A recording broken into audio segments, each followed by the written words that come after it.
M masadun partikula bat ondorengo dimentsio bakarreko potentzialen eraginpean igitzen ari da. Hau da daukagun potentziala kasu honetan alfa bider xen balio absolutuaren kuboa. Hemen txagertzen den alfa positiboa da, zer esanik ez, zer da egoera lotuak izateko. Eta eskatzen digutena da Wilson, Sommerfeld, batzutan Bohr, Sommerfelden ere kuantizazio arauak aplikatuz, kalkulatu zeintzuk diren partikularen energiaren balio posibleak. Eta ematen digute integralaren balio hause,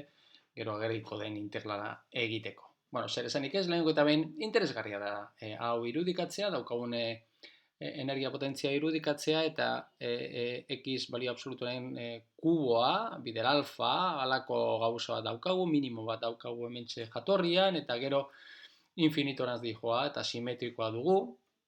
positibo eta negatiboarekiko. Energia zehazten badugu, orduan hementxe izango dugun igidura alako igidura periodiko bat izango dugu, alde batetik besterantz joango da, eta igidura periodiko horren limiteak, eta ze tartetan mugituko den aztertzeko, klasikoki bakari posiblea da tarte honetan mugitzeko, eta estremoa kalkulatzeko izango dira bi hauek, non abiadura 0 egingo den, eta beraz energia osoa dana energia potentziala izango dugu, eta horregatik hementxe kalkulatzeko estremo horiek, ertzak egiten dugu energia berdin,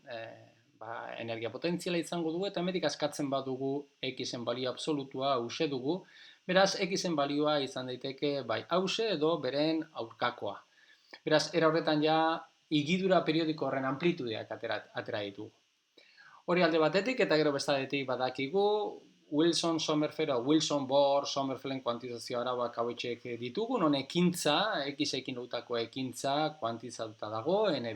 berdin h, hau da, beraiek botutako hipotesia bere garai horretan, hau da, kuantikaren hasierako hipotesi hori, zezanik ez hau ez da erabat zehatza, baina garai horretan botutako hipotesiarekin lotutako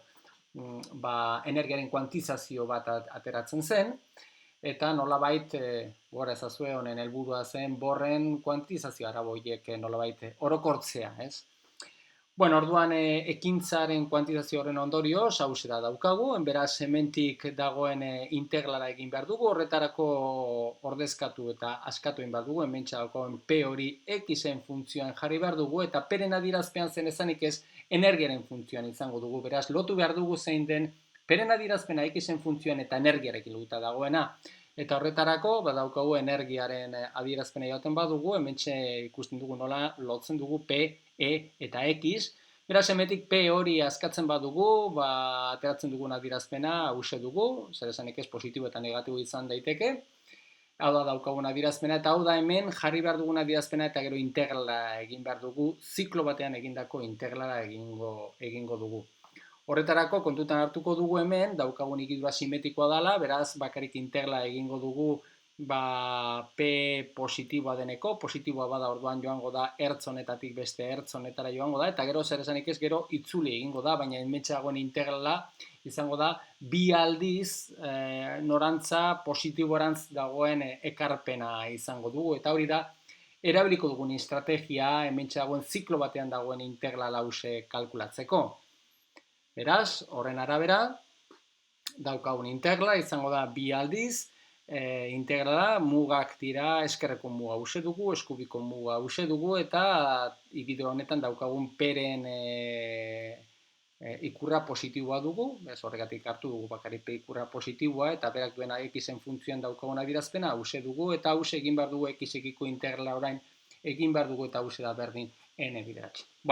Hementxe kontu zibili bargara, hementxe xen balio absolutu bat dugulako, eta orduan bereiztuen behar dugu, zein de xen balio absolutuak duen adierazpena x tarte positiboa, hementxe daukagu negatiboa denekoa, eta positiboa denekoa. Alde honetan, xen balio absolutua izango dugu minus x, eta alde honetan xen balio absolutua izango dugu x, beraz, hori kontutan hartzerakoan, hementxe dagoen integral hori bi zatitan banatuko dugu, alde negatiboan,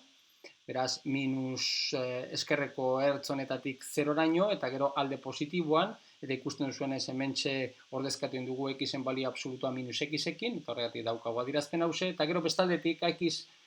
tarte positiboan daukagu adierazpen antzekoa, baina hementxe daukagu x-en balio absolutua, daukagu x bera daukagu, horregatik daukagu adierazpen hause, eta mugak dira zerotik ertz horretara. Hemen ere egiten badugu x minus x-ekin aldagai aldaketa egiten badugu, orduan ateratzen diren bi integral hauek berdinak dira, beraz bakarrik egingo duguna, eta hemen dagoenarekin lotuta dagoenarekin integral antzeko bat lortzeko, bakarrik egingo duguna horietako bat hartu, kasu honetan hause hartuko dugu, eta hori bider bi egin. Beraz, daukagu lau aldiz, kontuan izan hemen bider bi dugula, beraz lau aldiz hemen daukagun integrala daukagu, eta orain bakarrik geratzen zaiguna da hemen dagoen integrala egitea, eta horretarako honen antza daukan integral batekin bihurtu egin behar dugu, eta horretarako oso argi daukagu zein den egin beharreko aldagai aldaketa. Beraz, lehengo eta behin, hemen batekoa izateko hemen, ateratzen dugu erro BME faktore komun ateratzen dugu, eta hauxe daukaguna. Eta ja azkenik hementxe x kuboa agertzeko edo t kuboa agertzeko egingo duguna izango da hementxe daukagun guzti honi t deitu edo guzti honi bestera batean esan da t kubo deitu eta beraz hau da daukaguna dira erlazioa x eta t-en artean, hemetik diferentzial x hause geratzen zaigu, beraz guztira eramaten badugu horretara. Orduan, hause da daukagun adierazpena, berriro hementxe geratzen den integrala orduan hau honekin badator, eta honen balioa esaten digute gutxi gora bera 0,8 lau dugula, beraz, ordezkatzen badugu, hementxe dagoen integrala bere zenbakizko balio horrekin, hemetik bakarrik geratzen zaiguna da, hau jakinda, ene bideratxe dela, hemetik ere askatu, eta askatzen badugu geratzen zaigu n-ren funtzioan hauek dira. Beraz, posibleak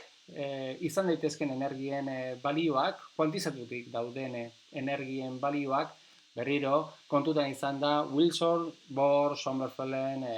kuantizazio arauak betetzen dituztela kontutan izan da.